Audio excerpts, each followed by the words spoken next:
ఇంతమంది బంధువులు ఏర్పడటానికి నేను ఈ మార్గంలోకి రావడమే కారణం. నన్ను ఈ మార్గంలోకి తీసుకొని వచ్చినటువంటి శ్రీ శ్రీ శ్రీ పరిపూర్ణ సిద్ధానంద స్వాముల వారికి నమస్కరిస్తూ,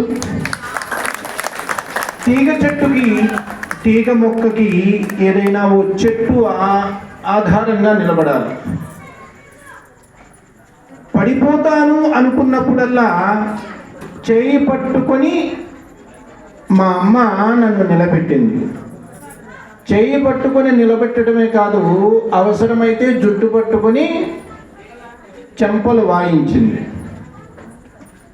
సామ దాన భేద దండోపాయాలు అన్నీ ఉపయోగించి నన్ను ఈ మార్గంలో నిలబెట్టినటువంటి నా తల్లి పరిపూర్ణానంద అమ్మగారికి నమస్కరిస్తూ, ఆత్మబంధువులారా, ఈరోజు వ్యాస మహర్షి యొక్క జయంతిని మనం గురు పూర్ణిమగా, గురు పూజోత్సవంగా మనం చేసుకుంటూ ఉన్నాం. వేద విభజన చేసి ఉపనిషత్తులకు,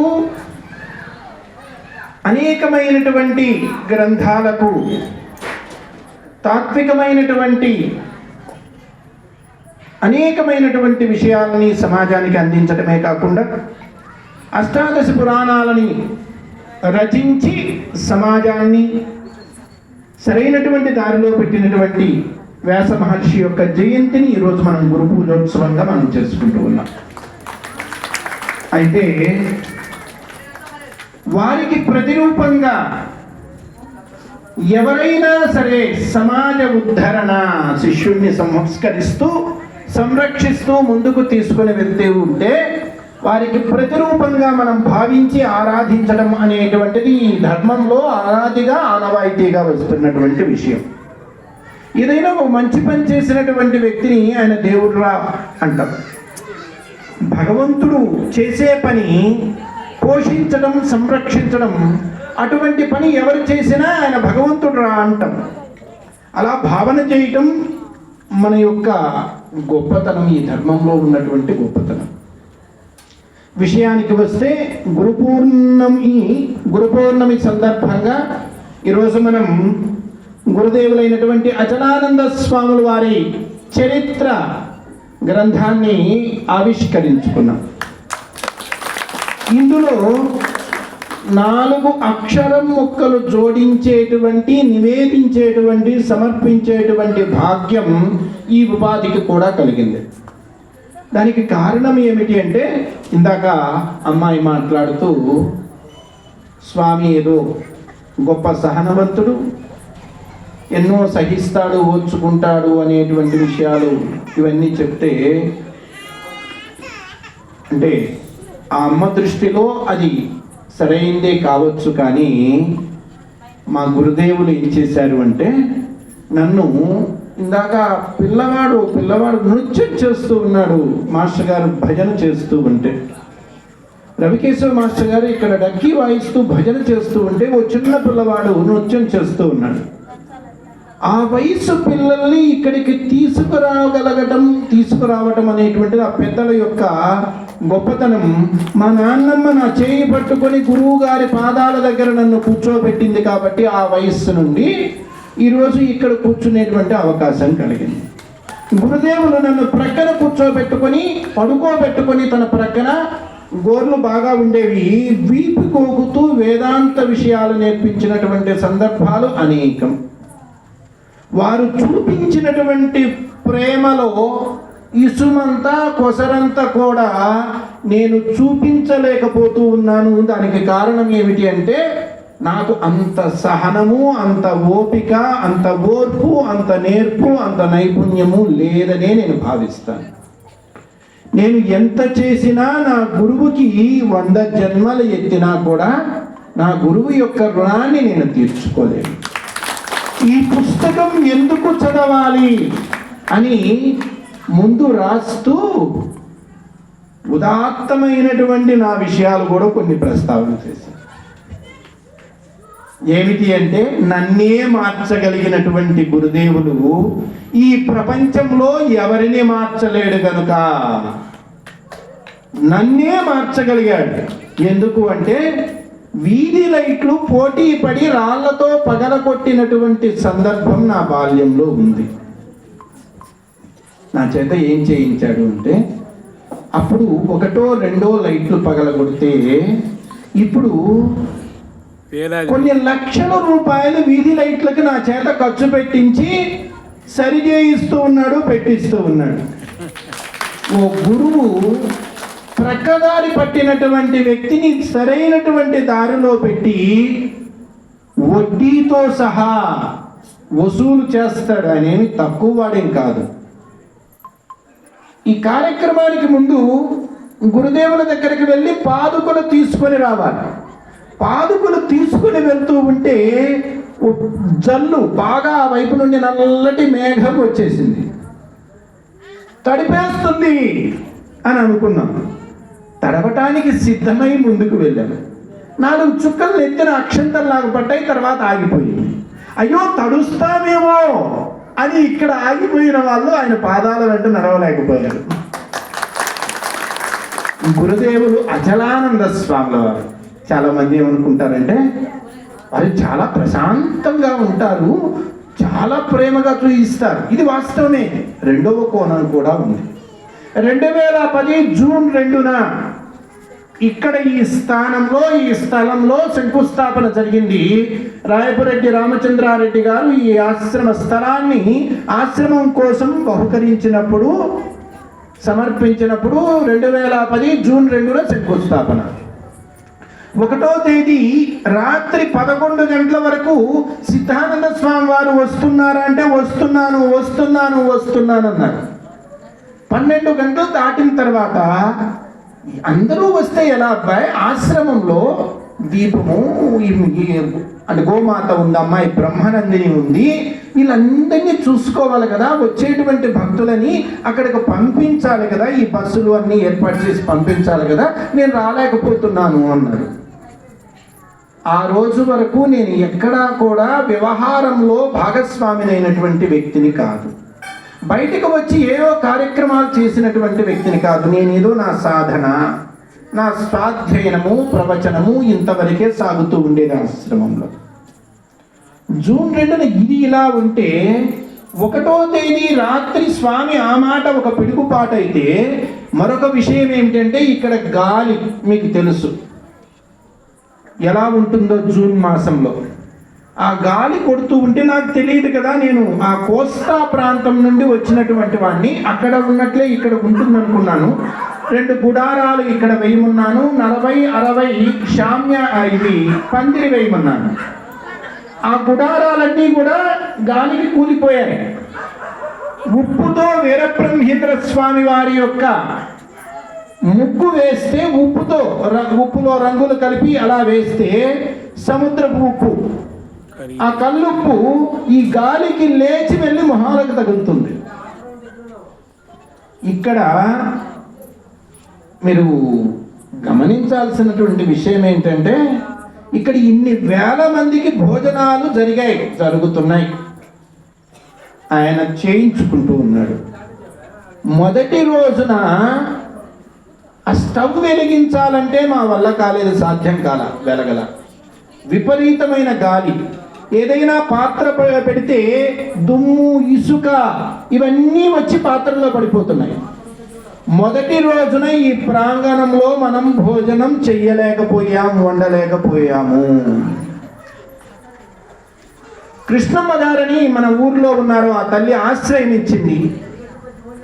ఆ ఇంటి దగ్గర వంట చేసి ప్రతిరోజు ఇక్కడికి తీసుకొని వచ్చి ఇక్కడ వచ్చినటువంటి వారందరికీ భోజనాలు ఏర్పాటు చేశాం. మొదటి రోజే భోజనం వండనివ్వలేదు ఈయన. మనం ఇక్కడ భోజనం పెట్టగలమా అని ఆగిపోయి ఉంటే ఈరోజు కొన్ని వేల మంది భోంచేసే వాళ్ళు కాదు. గురుదేవులు పరీక్షిస్తారు, శోధిస్తారు. ఆ రోజు ఉపన్యాసంలో నేను ఇదే చెప్పాను, నా గురువు గురించి నాకు తెలుసు. నన్ను పరీక్షిస్తాడు కానీ పడిపోకుండా పట్టుకుని నిలబెట్టేది కూడా నా గురువే. నేను ఇంత పిల్లవాడప్పటి నుండి ఆయన యొక్క ప్రేమని, వాత్సల్యాన్ని, అభిమానాన్ని, రక్షణని, సమస్తాన్ని నేను చూస్తూ ఉన్నాను. ప్రతి నిత్యము, ప్రతి గంట, ప్రతి నిమిషము, ప్రతి సెకను కూడా నాకు ఆ అనుభూతి ఉంది. అచలానంద స్వామి ఏం చేస్తాడు అంటే, ఈ చెట్టు గట్టిగా ఉందా లేదా అని పట్టుకొని ఊపుతాడు. వేరు గట్టిగా ఉంది అంటే పాది చేసి నీరు పోస్తాడు. ఈ వేరు గట్టిగా లేకపోతే పీకి మరొక చెట్టు నాటుతాడు. ఆ వేరు గట్టిగా పట్టుకోవటం మనం చేయాలి. నేను అదే అన్నాను. మనకి ఏమీ చేత కాకపోయినా పర్వాలేదు, నీ పాదాలు వదిలిపెట్టను, ప్రాణము పోయినా నీ పాదాలు వదిలిపెట్టను అని ఆయన పాదాలు పట్టుకుంటే కాపాడుకుంటాడు అనేటువంటిది నా జీవితంలో ప్రతి సెకను నాకు అనుభవమే. అనేకమైనటువంటి విషయాలు ఉన్నాయి. నా ఒక్కడి అనుభవాలే ఇంత పుస్తకం అవుతుంది. ఇంకా సిద్ధానంద స్వామి వారి అనుభవాలైతే చెప్పలేదు. అమ్మగారి గురించి అయితే అది ఒక మహద్గ్రంథం అవుతుంది. కొన్ని సంవత్సరాల నుండి స్వామివారి చరిత్ర భక్తులకి అందించాలని ఒక ప్రయత్నం చేస్తూ ఉంటే అక్కడ కూడా లోపం నాదే. దాదాపు 2 సంవత్సరాల నుండి సిద్ధానంద స్వామి వారు, అక్కడ ఉన్నటువంటి వీరాచారి, వీళ్ళంతా కూడా స్వామి మీరు కూర్చోండి, రాయండి, స్వామి చరిత్రను బయటకు తీసుకొని వద్దాము అంటే నేను కుదురుగా కూర్చొని రాయలేకపోయాను. చివరిలో ఏదో కొన్ని విషయాలు దీంట్లో జోడించగలిగాము, కొన్ని విషయాలు పంచుకోగలిగాము. అయితే చివరిలో సమయం సరిపోలేదు. ఇందాక ఈశ్వర్ రెడ్డి గారు కొన్ని విషయాలు ప్రస్తావన చేశారు. శ్రీమాన్ కట్టా నరసింహులు గారి గురించి. కట్టా వారు ఆశ్రమానికి ఎంతో సేవ చేశారు. సేవ చేయటమే కాదు, వారు ఇచ్చినటువంటి ఆ గురుదేవులు 3కి 3 ఉంగరాలు తొడిగారు అన్నారు. వారు 3 యొక్క ఆకారం మీకు తెలిసి ఉంటే 3 వేళ్ల సైజు ఒక విధంగా ఉండవండి. డాక్టర్ జానమతి హనుమత్ శాస్త్రి గారు, డాక్టర్ వివిఎల్ నరసింహారావు గారు, విద్వాన్ కట్టా నరసింహులు గారు 3 వేళ్ళు 3 సైజులలో ఉంటాయి. అక్కడ తెచ్చినటువంటి ఉంగరాలు ఎవరి వేలికి వారికి సరిపోయాయి. ఇటువంటివి అనేకమైనటువంటి విషయాలు ఉన్నాయి. ఒంగోలు ఆశ్రమం నుండి మన వాళ్ళు సోషల్ మీడియాలో కూడా పెట్టారు. ఎవరైనా భక్తులు మీ అనుభవాలు ఉంటే పంచుకుంటే వాటిని ప్రచురణలోకి తీసుకొని వస్తాం. ఒకవేళ సమయం సరిపోకపోతే తదుపరి ముద్రణలో వాటన్నింటినీ కూడా తీసుకొని వచ్చి ఇంకా సంపూర్ణంగా తీసుకొని వచ్చేటువంటి ప్రయత్నం చేస్తాం. గురుదేవులు ఏ రూపంలో ఉన్నప్పటికీ గురువు గురువే. గురువు ఒక్కడు లేకపోతే ఈ ప్రపంచమంతా కూడా గుడ్డిదైపోయేది. అందుకే రాముడిగా వచ్చినా, కృష్ణుడిగా వచ్చినా, వీరబ్రహ్మేంద్రుడిగా వచ్చినా గురువుని ఆశ్రయించారు. ఈ సంస్కృతి ఏం చెప్తుంది అంటే, చివరాఖరికి రాక్షసుడే అయినా వాడికి కూడా ఒక గురువు ఉన్నాడు. రాక్షసులకు కూడా గురువులు ఉన్నారు, దేవతలకే కాదు.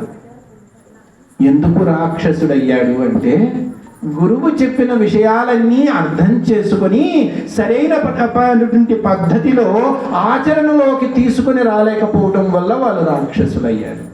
గురువు చెప్పిన ప్రతి మాటని పట్టుకుని చెప్పినటువంటి ఆ ద్వాదశాక్షరి మహామంత్రమే కాదు, ఆ పంచాక్షరే కాదు, ఆ అష్టాక్షరే కాదు, ఆ షోడశాక్షరే కాదు, గురువు చెప్పిన ప్రతి మాట కూడా ఒక మంత్రమే. గురువు ఏది చెప్పినా అది మన మన జీవితాన్ని ఉన్న స్థితి నుండి ఉన్నత స్థితికి తీసుకుని వెళ్ళేటువంటి మహోన్నతమైనటువంటి మంత్రమే అని గుర్తించి ఆచరించినటువంటి వాళ్ళు దేవతలుగా ప్రకాశించారు. కాబట్టి మనలో రాక్షసాంశ ఉంది, దైవాంశ ఉంది. ఆ రాక్షసాంశని ప్రక్కన పెట్టి దేవతాంశని మనం వృద్ధిలోకి తీసుకుని రావాలి అంటే గురువు చెప్పినటువంటి మాట ఏ రూపంలో ఉన్నా ఉపాధి ఏదైనప్పటికీ గురువే. గురువు బరువు కాదు, అన్ని బరువుల్ని తొలగించేటువంటి వాడు.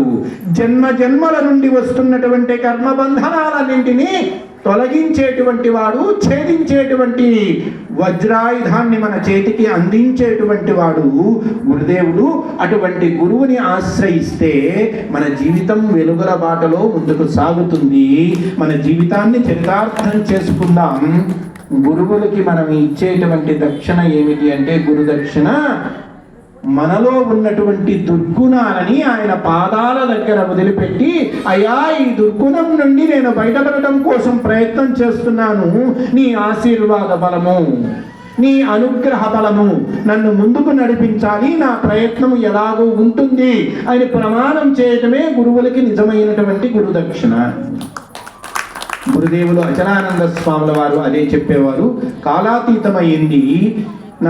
నా దగ్గరకు వచ్చి చెవిలో చాలా మంది చెప్తున్నారు, అక్కడ భోజనశాల దగ్గర అన్ని పదార్థాలు ఉండవు, వీళ్ళ కోసం ఎన్నో పదార్థాలు చేశారు, ఇవన్నీ ఖర్చు అయిపోతాయి, చివరికి పచ్చడితో పెట్టవలసి వస్తుంది వాళ్ళని త్వరగా పంపించండి, మీరు క్లాసులు తీసుకోవద్దు అని చెప్పి చెవిలో చెప్పి వెళ్ళారు.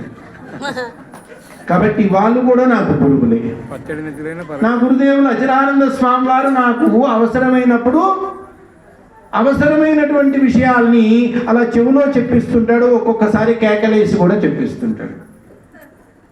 అంటే మరి నీ దగ్గర సహనం ఉందా లేదా, నేను ఇచ్చినటువంటి సంస్కారాన్ని నువ్వు పట్టుకున్నావా లేదా అని ఇప్పటికీ పరీక్షిస్తూనే ఉంటాడు. ఆయన ముసలాయన గట్టి మంచి. అలా వంగిపోయినట్లున్నా శిష్యుణ్ణి లొంగనివ్వడు.